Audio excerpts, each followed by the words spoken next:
Once the student completes SWIC orientation, he'll move on to SWIC BCT. And one of the first evolutions we conduct on day 2 is a water rescue test.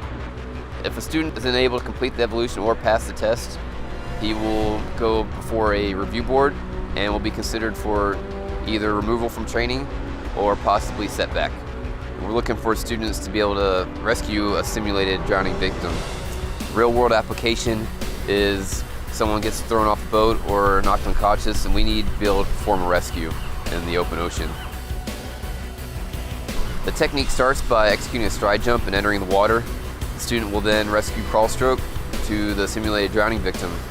At that time, they will assess their victim and do what we call the head escape method. The victim will try and use them as a buoy. They'll slip the clinch, get control of their victim, and put him into a straight arm collar tow. They'll use a straight arm collar tow to plane the victim out. Once they have the victim on plane, they'll transition to what we call the cross chest carry. From then, it's a gut check, and they have to complete a 25-meter rescue stroke. If at any time the student doesn't execute the stride jump, the head escape method, or the cross chest carry, and the victim is unable to continue a normal breathing cycle, we consider that a failure, and the student will not move on.